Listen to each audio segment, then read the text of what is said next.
Yo guys, welcome back to my channel. So today's video is going to be about how I go about maintaining my positivity and happiness to life. For me, it's always been difficult to tackle my confidence and my way of remaining positive when it comes to the things that I've gone through. So because of the experiences that I've had, it's really hampered on my confidence and my positivity on life. But I've discovered, or I found 5 ways that have worked for me that really help, center my positivity and happiness. So number one is self-acceptance. So for me, self-acceptance is one of the biggest things ever. I think when I was still younger, I was trying to find myself and find my place in the world and who I am, which is natural. I think many people go through that experience of trying to find where they fit in the world. So I didn't really self-accept myself. I was just going through the motions. So I was just happy according to what situation presented me. So whenever I moved out of that situation, then I'd find myself in a very content position, in a very not sure about where I'm going position. So that led to me being unhappy, being not so sure about what I really want in life when I move out of certain circles. So I really needed to find myself and accept who I am, what I am, and where I want to go. Or if I'm not going there, I can embrace who I want to be, because sometimes you're not going to get where you want to go, but because of who you are and what you've accepted about yourself, you will be content and pleased of where you're going, instead of forcing and trying to manipulate situations in order to get to a certain place that is not really going to make you happy, that is not best for you, but because you wanted it so badly, you thought it was best for you, and then when you get there, it's not. So it's always good to first accept yourself, accept who you are, accept what you want to do. So when you get to a different position, you can embrace that for what it is. And then number two is forgiveness. There's a lot of things that happen in people's lives in this day and age, especially to young people. A lot of experiences you're going to go through. I think people's experiences are different as well. It's not the same. And we make mistakes, or people treat us badly and they make mistakes in our behalf, and it affects us, and what we go through. It builds anxiety, depression, a lot of negative thoughts and negative results of those things that you're going through. Your brain copes according to what you've gone through, so you always approach life or situations according to how you approached those situations prior to the ones that are presented to you.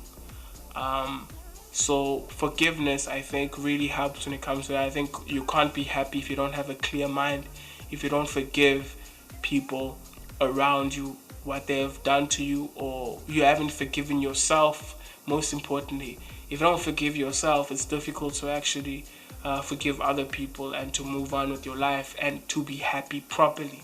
So you need to forgive yourself that you went through that experience in that specific way, that you chose to say certain things to people that you regret, or you chose to deal with a situation in a way that is not natural to what you normally do. I think forgiveness is very important in happiness. You have to be able to forgive yourself, to be able to let go and tell yourself that there's a tomorrow, that it's possible, to have a tomorrow and to start things from scratch. And then number three, adapting. So happiness is like a roller coaster. So if you try to focus too much or your attention on one specific thing of your life and do not, spread out that happiness into other things, it's very quick to, change your mood.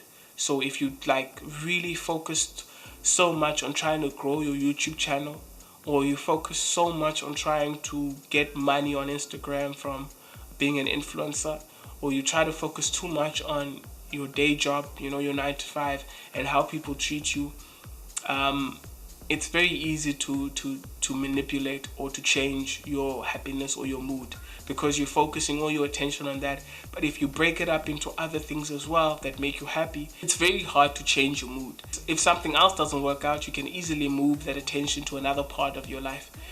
I think that's very important, adapting to the situation, adapting to what presents itself. Because if you focus way too much energy on one thing, your life becomes very problematic. You become an emotional wreck. It's just messy. You become dizzy. You don't know what's your purpose. You don't know what you're actually doing with your life. Things just become very confusing. So adapting to the situation that presents itself will really help with your happiness. Sometimes you just have to embrace the little that you have. Because of the hardship that you're going through, you have to embrace what you have, and you have to make the most of it and build from scratch again, because not everything goes according to plan. And then number 4 is execution, obviously.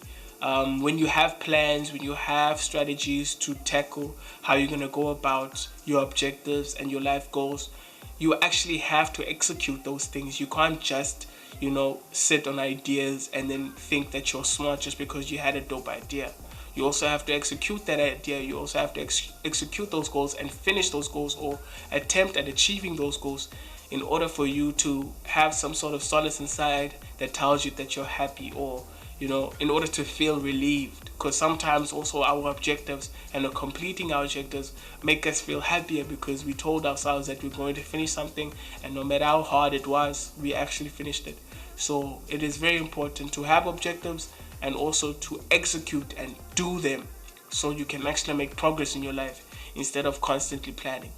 Execution and getting something over and done with really brings a lot of happiness. Don't dedicate your happiness to just doing things. You need to find other things, other modes, spirituality, praying, talking to yourself. That also helps with your happiness, because it's a state of mind at the end of the day.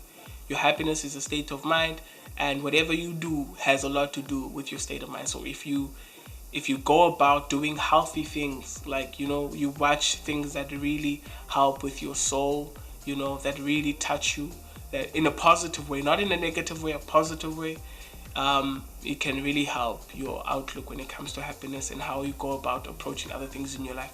Don't dedicate your energy to one thing only. And then number 5 is reflection. So after you've executed all of that, or you've done whatever you needed to do to get your day over and done with, your 9 to 5, your influencing gig, your YouTube channel, your Twitter, your work, your call center, you have to reflect to what was your experience. If you lost somebody in your life, you have to also reflect. How did that affect you? How did it touch you? How did it impact your life? Because if you don't reflect, it means you can't really move on from something. If you reflect and accept what you have gone through, or what you thought you gone through, then that will help you cope with moving on and adapting to different situations that life presents itself. For me personally, it's been that situation for a couple of years now. So because I've gone through a couple of life experiences that are different from each other, I've had to reflect a lot and then adapt to a situation. So basically move backwards. According to these steps, I've had to move backwards. Sometimes it's not according to this order, but sometimes you have to literally adapt, accept, reflect. Sometimes it's confusing, but the principles remain the same. I really think adapting and reflecting and self-acceptance are the main points when it comes to happiness. You have to try to remain happy all the time. It's not going to happen all the time, but your attitude has to be it for all the time. Happiness doesn't mean you smile all the time. I don't smile all the time. I don't tell jokes all the time. I don't look happy right now as much as I would, but I am in a very happy and content place. Just because I don't smile or laugh, it doesn't mean I'm not happy. Sometimes it just reflects on the inside more than the outside. So yeah, those are my steps to go about, maintaining my happiness. It doesn't always work. Sometimes I wake up very sad or depressed. Sometimes I have a bad dream.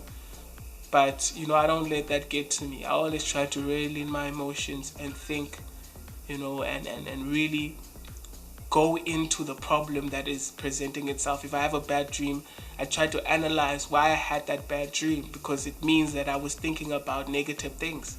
You don't have a bad dream if you're in a good space in your life mentally. There's no way. There's no way. Because you're releasing positive energy, how are you going to have a nightmare? Your brain isn't in that mind space. So if you have a bad dream or if you have a nightmare, there's some part of your brain that is releasing negative atoms. That's what they call it. I don't know. But like, what I'm saying? I don't know the science stuff. But, you need to try to train more positive thoughts. Doesn't matter what you've gone through in life.